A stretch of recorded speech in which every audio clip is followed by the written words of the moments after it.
أعوذ بالله من الشيطان الرجيم. بسم الله الرحمن الرحيم. الحمد لله رب العالمين، والصلاة والسلام على سيدنا وعظيمنا وحبيب قلوبنا وشفيع نفوسنا أبي القاسم محمد. اللهم صل على محمد وآل محمد وعلى أهل بيته الطيبين الطاهرين المعصومين المكرمين المنتجبين. أما بعد، فقد قال الله تعالى في كتابه الكريم وقوله الحق: بسم الله الرحمن الرحيم. وسارعوا إلى مغفرة من ربكم وجنة عرضها السماوات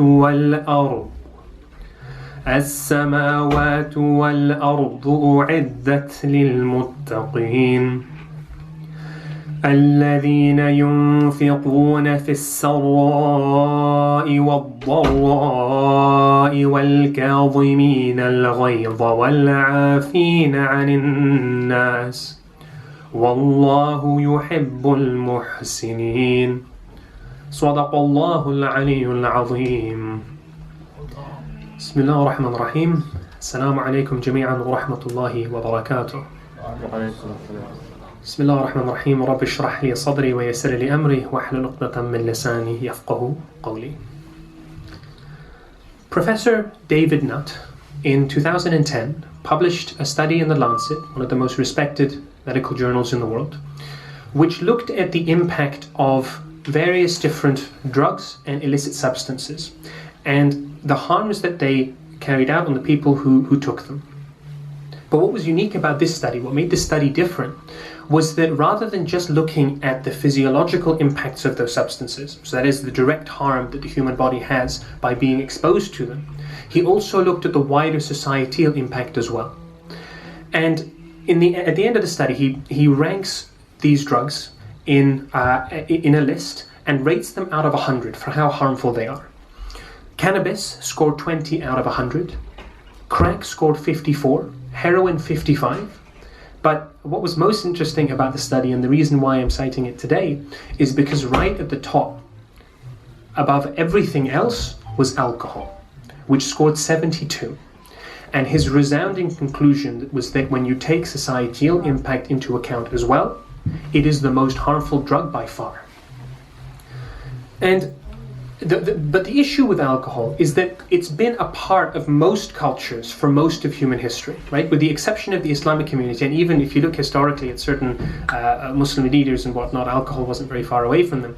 But from an Islamic perspective, alcohol is obviously forbidden. But for most societies, alcohol was quite important to the culture. And for that reason, people kind of ignored these studies, right? It's 2010. Nobody really cared very much, and they continued to drink.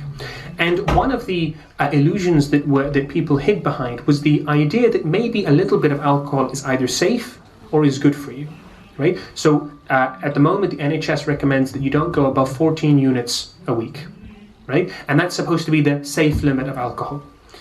But this notion of a safe limit of alcohol has actually turned out to be completely farcical. It's nonsense. There was a study that was published only a few weeks ago. It was a systemic analysis, and it was the largest study of its kind ever conducted regarding alcohol. It reviewed the use of alcohol in 195 countries over a stretch of 26 years. And the conclusion, normally when scientific studies have conclusions, they're quite conservative or reserved. But the resounding conclusion was that alcohol in no quantities is safe. At all. There's no such thing as a safe amount of alcohol. And even if there are some benefits, which are difficult to appreciate, even if there are some, the harms far outweigh the good. And again, we can breathe a sigh of relief and say, Alhamdulillah.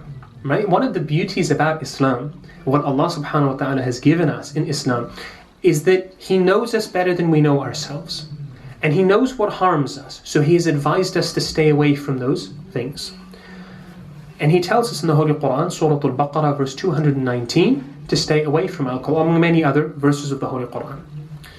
But whilst alcohol is not an ailment that affects us, alhamdulillah, there is another it has a twin, which has a similar impact on us that we do allow to infiltrate into our lives. In the same way that alcohol robs us of our reason, there is a disease of the soul which unfortunately is rampant amongst ourselves that we allow to gain dominance. And that disease of the soul is anger. And hence we use that term, we use the same verb we use for anger, for alcohol is intoxicated. And we use the same thing to describe someone when they're angry. They're intoxicated with anger. But the similarities between alcohol and anger there are quite a few, and I'll just mention three of them. One is, as I've mentioned, the loss of reason. Imam al-Sadiq, salawatullahi wa salamuhu alayhi,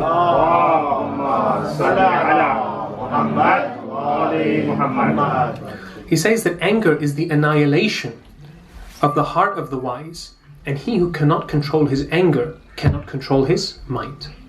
And the intellect is one of the most important aspects of the human being. It's one of the key differences between us and the animals. But when we drink alcohol or we allow anger to take control of us, we lose the control over these higher functions. And we say things and we do things that under reasonable circumstances we'd never do. The second similarity between alcohol and anger is that when you are under the effect of either, you spill your secrets. Imam Sadiq alayhi salam,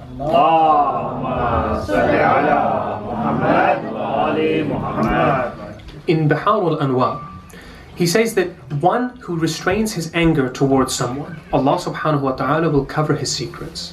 And one of the reasons behind this is that, again, when we have our higher reason in check, we know there are certain things that you shouldn't say, whether they're true or false.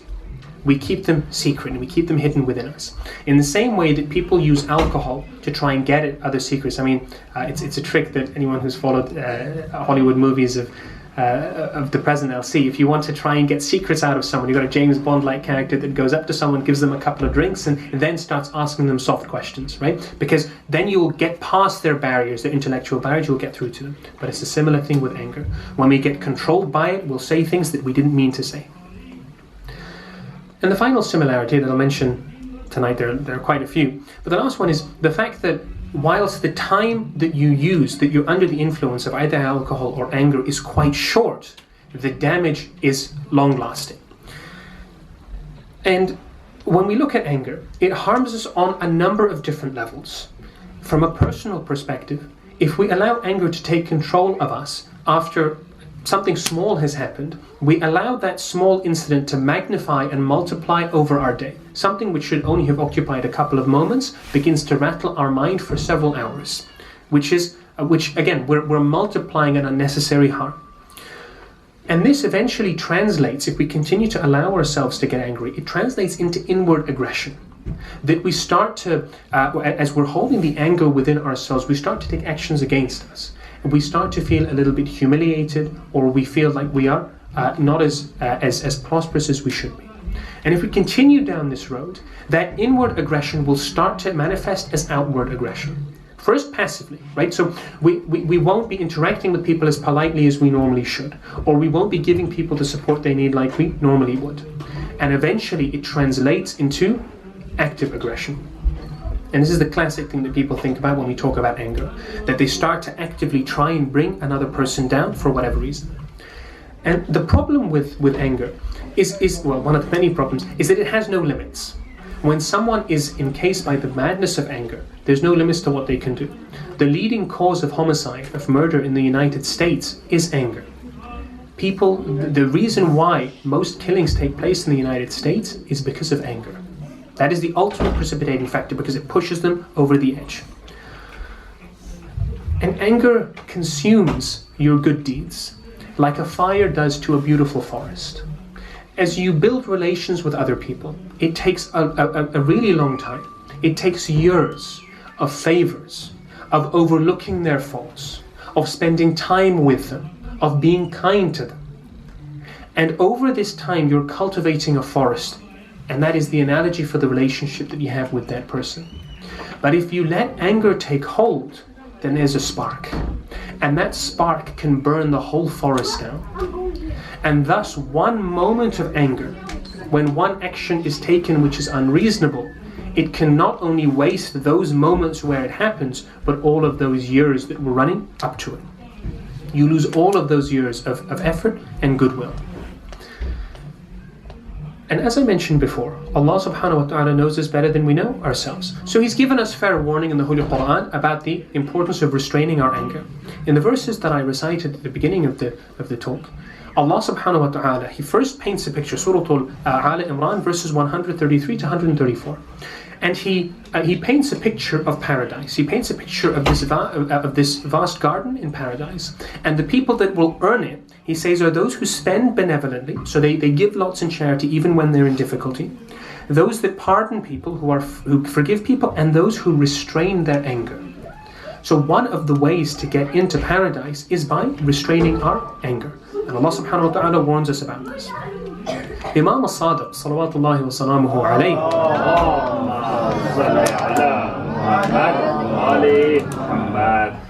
he tells us in Usul al-Kafi that anger is the key that opens the door to all kinds of vices. That again, when we get angry, we unleash Pandora's box. We unleash all of these horrors from within. And that is why when Prophet Muhammad sallallahu alayhi wa alihi,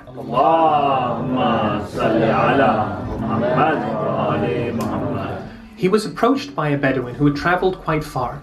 And the Bedouin said, look, Prophet, I've traveled quite a distance. I can't come to see you very often. So please give me one piece of advice that if I adhere to it, it'll change my life. The Holy Prophet said, control your anger. Now the Bedouin was a little bit disappointed. I have traveled this far. Oh Prophet, tell me another piece of advice. And he says, control your anger. So then the man asked a third time. And the Prophet said the same thing. Control your anger. And the Bedouin left knowing that the Prophet only speaks good. So the Holy Prophet is emphasizing how important it is, if we want to keep our faith and our sanctity, that we control our anger. And the strange thing about anger is that it's rarely about one issue. And often it's not even our fault. Most of the time, it'll be justified. Or a lot of the time at least, that someone else will have done us wrong. But as we opened up the concept in the first night, developed a little bit yesterday, is that you are not responsible for other people. Right now, we start with ourselves. You can't change the world until you first change yourself. So while other people may have wronged you, that is the norm. People will stab you in the back. People who are close to you will betray you. It happens. Again, if it doesn't, then either you're extremely lucky or you're extremely naive that you didn't see it. So when it comes to the feeling inside, that's normal. Okay, everybody feels it, and there's nothing wrong with that. Islamically, there's nothing wrong with that feeling that comes with it. But after that feeling of anger starts to build up within, we have a choice as to how to translate it, how we will materialize it. And that is entirely within our hands. So the inner feeling, we don't have much of a power over, but the way that we manifest it into the real world, that is entirely in our hands. And Imam Ali alayhi salam, he tells us that anger is like fire, right? And he gives us a couple of narrations, quite a few where he talks about anger as a fire. But in Ghurar al-Hakam, he says that anger is a raging fire. He who manages to suppress it, he extinguishes the fire. But he who sets it free is the first to burn in it. Whilst we're angry, we may try and strike somebody else down. We may try and ruin somebody else. But in actual fact, the first person that will taste the consequences of the anger is our own selves. But if we suppress it, we can channel it, we can use it. It can become something positive. Again, he tells us that anger is like a ball of fire. But if you manage to control it and you swallow it, it is as sweet as honey. Because if we can take that powerful emotion and we can mold it and we can channel it and push it in the right direction, it becomes the most brilliant of motivators. It sharpens the focus. It makes you acknowledge you know where the problems are and you know how to solve them, and now you have the motivation to solve them as well. So anger itself, it's not necessarily bad. It's the way that we express it. But to channel anger is difficult. It's difficult, there's no question about it. All of these things that we're talking about over these nights, about how to improve ourselves, they sound simple and it's very easy to talk about it. But to put it into practice is quite difficult. And that has to be acknowledged before we move on. The Holy Prophet Muhammad sallallahu alayhi wa alihi, Allahumma salli ala Muhammad wa ali Muhammad. he was walking through the town and he saw a large crowd that was gathered in a certain place. He approached the crowd and he asked one member there, what's going on? And they told him, O Prophet, we are witnessing a strong man lifting heavy weights. So he goes to the front and he sees that there's a very muscular man who's lifting up large boulders, and the crowd is looking and they're cheering, and it's an enjoyable spectacle. But the Holy Prophet, he says, look, if you really want to know who the strong person is, the real champion is the person who, when he is wronged and he feels anger, he is able to control it. That is the prophetic definition of the one who is strong.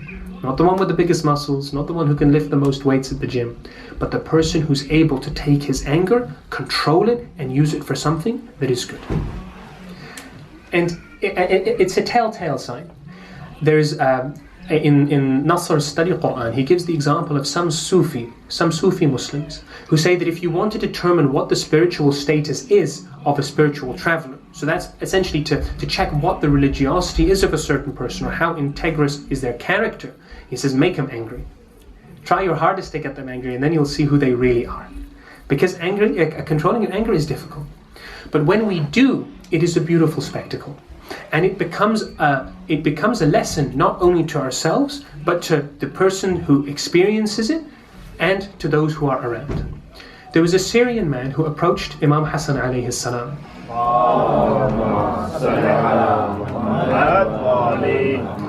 And he cursed him. He cursed the Imam. Imagine, he has the audacity to approach the Hujjah of Allah subhanahu wa ta'ala on earth, and he insults him. He calls him all sorts of derogatory terms, the worst things he can muster up about the Imam and about his family. How does Imam Hassan alayhi salam respond? Does he respond like we would? Right? Some of us will be insulted and we'll give it back and we'll give it worse. But Imam Hassan alayhi salam, he waits. He listens patiently, he waits, until eventually the man has run out of bad things to say, and he's silent. Imam Hassan alayhi salam, he says that, "O Shaykh, I believe that you must be a stranger in the land. Maybe you do not know me, and if you want forgiveness, it is more than available to you. But let me tell you this, if you are hungry, we will give you food.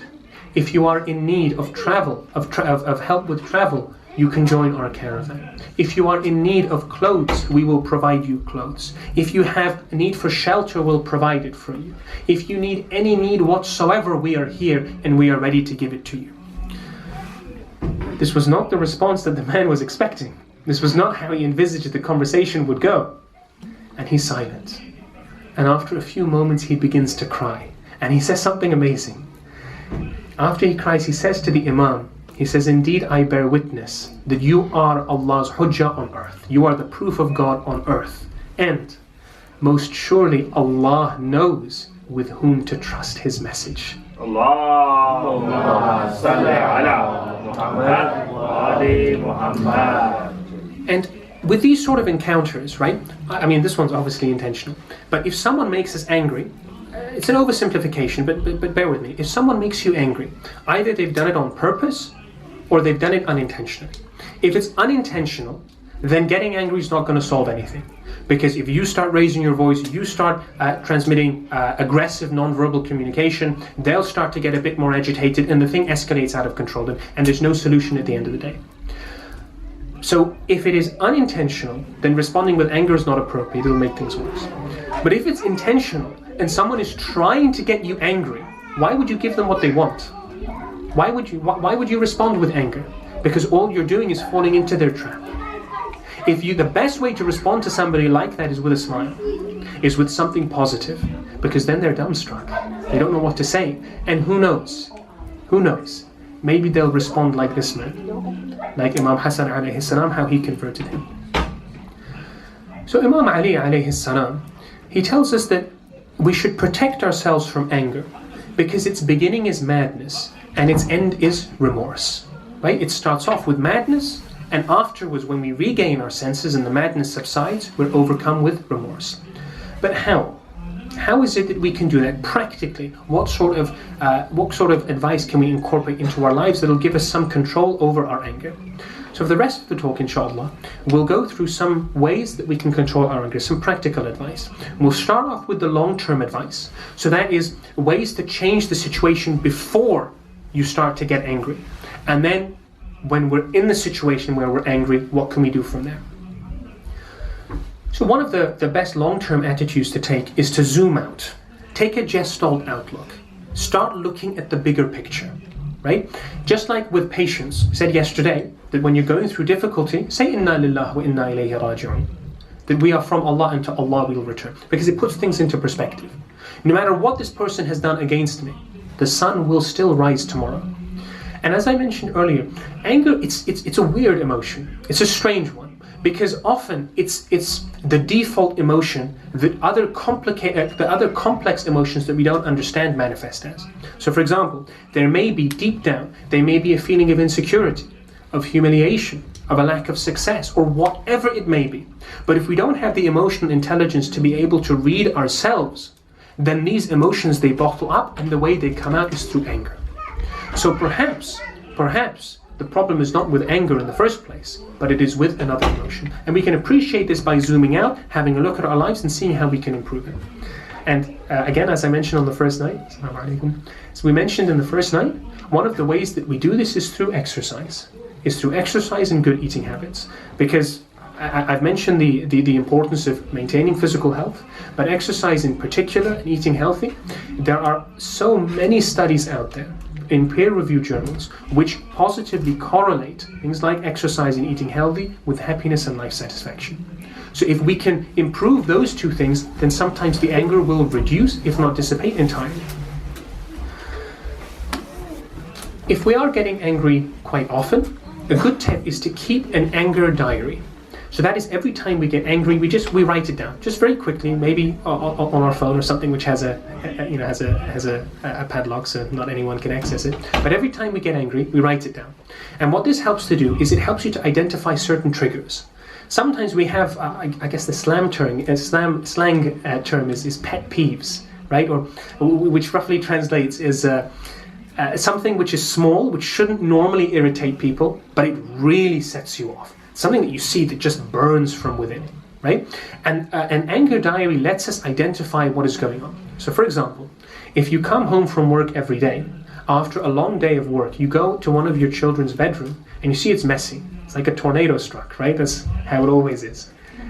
What happens? After a long day of work, what happens? You don't have much patience. You just want to rest, and you've told them 1,000 times to clean their room anyway. Why aren't they listening? You call them, you shout at them, they'll shout back, and it's a horrible circumstance, and it doesn't work, right? And if you can identify, okay, this keeps happening every night, I'm having the same problem. What happens over time is if that repeats, then it turns into hate. It sours the relationship and causes problems. So maybe after we've identified that particular trigger, we can put it to the side. Right, new rule. When I come home from work, I'm not going to go to see your bedroom. I'm going to go, have a little bit of a break, relax, muster up my strength, and then we'll go and we'll have a look. Okay?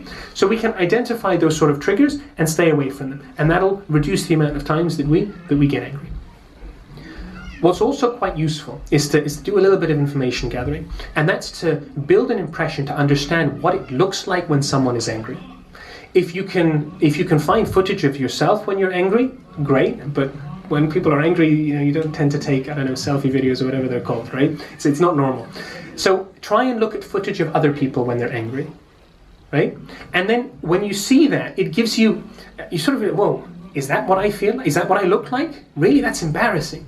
Because when we're angry in the event, we're shrouded by what some people describe as a red mist. You lose your reasonable faculties, and what you think you're doing is very different to what you're actually doing. Roger Federer, who is one of the finest tennis players of all time, when he was younger, at the moment he's a paragon of patience, of composure, and you look at this guy, you think he's a professional. He really knows what he's doing. When he was younger, he used to get angry all the time. He used to break his rackets, and he was a bit of a brat. There's a couple of reasons why he changed, but one of the reasons was because he saw footage of the way he looked when he was hitting his racket, and he thought, my God, is that what I look like? In front of all these people who are watching? Oh, that's crazy. And he changed. I mean, if we stick to tennis, there was a recent example. I'm sure anyone who's been following the news, I won't mention any names, but at the US Open final, one of the tennis players there, she lost her composure, right? Excellent player. She's, again, one of the best players in history. But she lost her composure. She let her anger get the better of her. And I know that people are saying it's a women's right issue or a racial issue, but I mean, she was playing a women's match, and she was playing against someone who was also half African. Anyways, she lost her composure. She lost the match, and the way that she looked was quite poor. And when you look at footage of her or of anybody else who gets angry, you look at that and you think, right, that's definitely not what I want to be looking at. And it's a good motivation to keep you away from anger. And the final long-term sort of solution to getting on top of anger is another paradigm shift. So that is to sort of change our perspective. It's a difficult one to describe, but bear with me. Every person that is around us, everyone that we see, they occupy their own universe. Every single person has their own struggles. They have their own life, they have their own difficulties, they've had their own parents, they've had their own circumstances growing up, they've gone to different schools, they face different pressures, etc., etc. What we tend to do is when we see someone else behaving in a certain way, we take our own autobiographical details and we impose it on top of them. Well, you know what, if I was in that situation, I would have done this. Well, it wasn't you, and you weren't in that situation. Right? It's very easy to say that. As soon as you start concluding, you look at other people's actions and you conclude, oh, it's just because they're silly. Well, that person just said that because he's annoying. You've completely failed, because that's not how it works. That's not how people think. People don't. It's rare. There are occasions. I'm thinking of Donald Trump at the moment, but there are occasions where people are stupid. But the vast majority of the time, there's a reason behind what they're doing. Maybe the reason's unjustified. But if you suddenly think it's because they're silly, it allows the anger to proliferate. But if you step back and try and analyze what is going on, maybe there's a reason why they're saying what they're saying. Maybe there's a reason they're behaving that way, whether I can identify it or not. And then we can change our language. Well, again, we'll have a full discussion on language, but we can change the language that we use. When we get angry, we see things in black and white, right and wrong. You always do this. You never do that. You must do this. You shouldn't do that. It's black and white. But the world isn't black and white, is it? And when we use that language, we sort of justify it to ourselves, and we're retrospectively justifying. Instead, how about we use more soft language? Rather than saying, you have done this, you can say, right, I am upset because you've engaged in this action. Or I'm upset that you haven't taken out the trash, or whatever it may be. And if we can change that perspective in this regard, it prepares us for when the moment of anger will come. But inevitably, no matter what we do, there will be cases, there will be scenarios where the anger will be let loose. And that's where the next set of advice may be useful. Before we enter into a rage, there are certain physiological changes that take place. So in the body, there are things that begin to change, and you can feel it. You can feel, because anger is caused by a cascade of adrenaline, right? And that activates the fight or flight response. You're ready either to fight or to run away. It's a very basic instinct. And when this happens, when you get this adrenaline rush, heart rate rises, respiration rate rises, so you start to breathe a lot quicker. You might feel clenching of certain muscles. You're ready. You might feel knots in the stomach. You might feel this red mist that is coming over. And if you can feel it coming on and you know that it's coming, you've got a moment. You've got a moment to say, wait a second, let's calm down. Let's just let higher reason take charge. But sometimes when it really does overwhelm us, some people advise that you vent. Okay, so this means to express the anger in a non-harmful way. So to get a stress ball and crush the life out of that poor teddy bear or whatever it is. Or to take some ice cubes and throw them in the sink, or rip newspaper up, or punch a punching bag, I don't know, whatever it is. It's a good escape mechanism if you can't do anything else, but the evidence which is coming up nowadays is not very good, because in the long term it increases aggression, and it is a cardiovascular risk factor, so it's quite bad for raising blood pressure and that sort of thing. But if there's no other alternative, it's much better that you hit a punching bag than you hit a person, right? So that's definitely an option. But when we are angry, it's also very important not to make big decisions.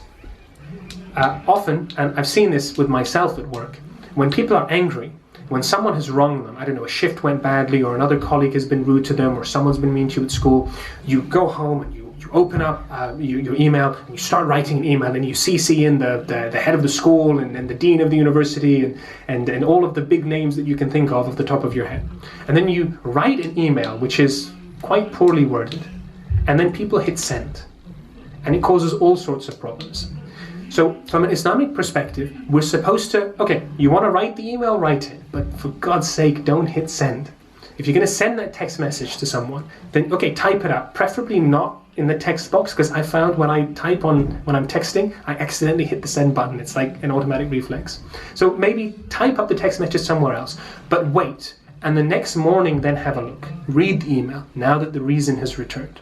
Right? Now that you've got your higher faculties left, read it again, and then perhaps you'll want to change it. I guarantee you, 9 times out of 10, you'll say, I think I'll change that, or I'll change this. That is why Imam Ali alayhi salam,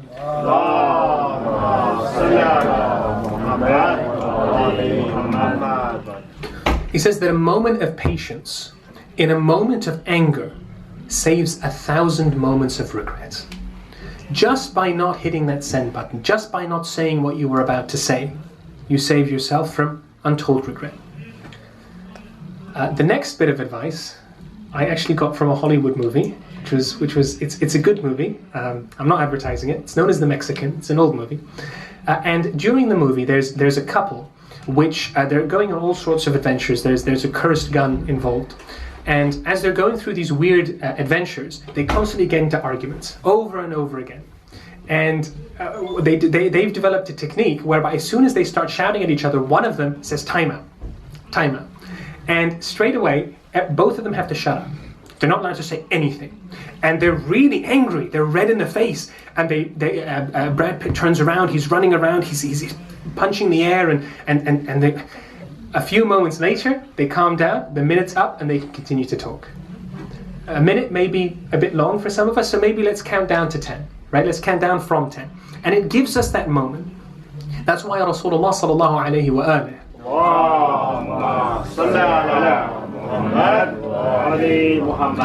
Let's keep it a bit Islamic.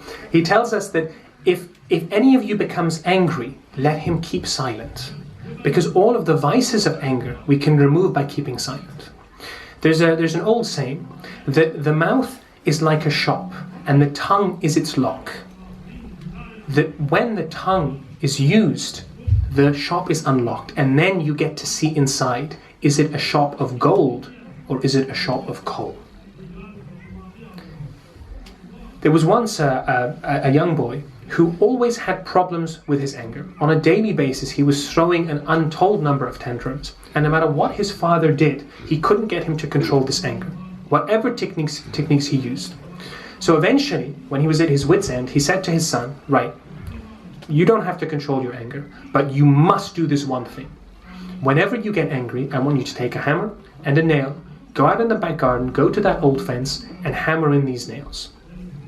The son agreed. He knew that he had a problem, and he was happy to cooperate. So he agreed to go. Every time that he was angry, he'd go in the back garden. On the first day, he went out about 40 times. He went out and he hammered these nails into the fence. But after a few days, he began to get a bit tired of this, right? He has to find the hammer, find a nail, go out into the back garden, hammer it in, took a lot of effort. So he thought that it might be easier that if instead I just control my anger. So the number of nails that he began to hit into the fence was reducing. So from 30 it went down to 20, from 20 down to 10, until eventually he managed to eliminate it altogether. And when his father saw that he was in control, he said, now, every time you've controlled your anger, go outside and remove one of the nails. So he now went out every time he controlled his anger, and he'd take out one of the nails, until eventually all of the nails were removed. His father then said, son, come with me. They went outside and they looked at the fence. And he says, oh son, it is amazing that you managed to control your anger. Well done. But let me teach you a lesson. Look at the condition of the fence. What does it look like now? And it was completely full of holes. And it was rubbish and it was breaking down. And the message behind this is that when we're angry, we really want to harm that other person. We reach down within ourselves to strike the person down with whatever the worst and most hateful thing is. But I guess the ironic thing is that when we do this, we never do it to someone who's superior to us. Right? We don't tend to do it to someone who's above us. Because we know there's going to be consequence. And if we do, we're quickly out of the job, or we're out of the classroom. But when it's someone who's on a similar level, or for some reason the parents, that's it. We let go. But what the father was teaching here is that when you vomit out the emotion in that fashion and you say hurtful things, you can never take them back. They're there. They're out there. Once you speak your words, they no longer belong to you. And whatever is said is held onto. And whilst people tend to find it easier to forgive, it is very difficult for people to forget. Another piece of advice concerning anger is to sort of talk to somebody. Is to talk to somebody about it. If for people who have psychological diagnoses, if they have mental health diagnoses that predispose them to anger, things like conduct disorder, emotionally unstable personality disorder, anxiety, whatever it is, if they are predisposed to having anger issues, they're given talking therapies. So they'll speak to a counselor under something called cognitive behavioral therapy, and they'll speak to someone in confidentiality and in trust. Because dialogue is in all cases of life, dialogue is a much better solution than letting things go out of control. And another thing I found quite interesting, this was advised by Mind UK, which is a mental health charity in the UK. They said that when you're getting angry, try and use humor. Try and use a joke, okay? Because humor is one of the best ways to put out the fire. So the example they gave is, if when you're angry you call someone a dirtbag, okay, just as an example. I know none of the kids say that anymore, but let's take this example. You call someone a dirtbag. As soon as you've said it, okay, it's said. But to stop things going further, imagine that person is a dirtbag now. They're a literal dirtbag. So they're a bag of dirt that's standing in front of you having a conversation with you. And it's the same dirtbag that's going to go to school, and it's the same dirtbag that goes to the office and takes office calls and arranges whatever it is that he does. Humor is a great way to get to us in this time of madness. And the way I like to do it is, if I'm angry or if something's gone wrong, I'll sort of think of a time in the future where I'm sitting down with friends and I'm talking about this crazy thing that happened to me, that someone did this to me, and this is how I reacted. Because that's what we do, right? We tell stories at our expense and we laugh about them. But why do we only laugh about them in the future? How about we bring some of that positivity into the moment? Prophet Muhammad sallallahu alayhi wa alihi,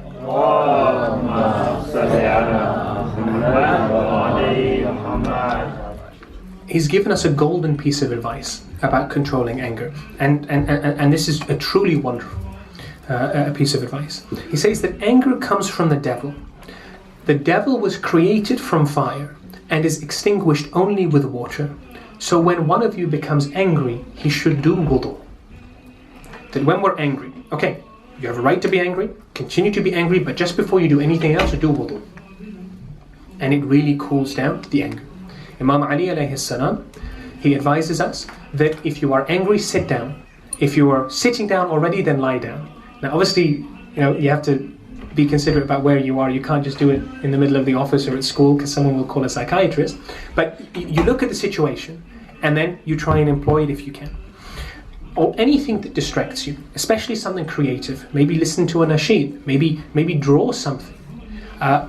Try and find some sort of creative outlook. Exercise is great. You can tell I like exercise. But again, all of these are good ways to find a different outlet to the anger. And finally, we have one lesson from Imam Ali alayhi salam.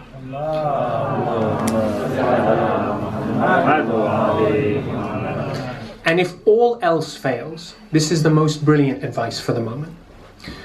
When Rasulullah sallallahu alayhi wa alihi had migrated to the city of Medina, the Meccans were coming after them. They sent a large army to fight them at the Battle of Khandaq. Now, under the advice of Hazrat Salman al-Farsi, they had dug a large trench around the entirety of the city, as per the Roman tactics. But when they arrived, a man by the name of Amr ibn Abd Wud, he managed to jump over the trench. And he was ready to fight them. And he challenged the Holy Prophet. He says, send any of your men. And why are they scared? And he gave a wonderful reason behind this. He says, look, if they come and fight me and they die, then they'll go straight to heaven. But if they come and fight me and they kill me, then they'll also eventually go to heaven. So it's a win-win. Why are your Muslims so scared? It was a challenge directly to the heart of the faith of the Muslims. And they were all still. They were so still, they did not want anything to distinguish them from the crowd that the Prophet might send them to fight this giant, this hero of Arabia. Imam Ali alayhi salam, as usual, he comes to the rescue. He's a very young man at this point.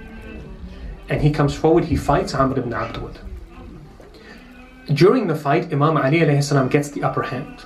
And he's about to strike Amr ibn Abdwud. He's about to finish it off when Amr spits in his face. A last act of resistance before he's killed.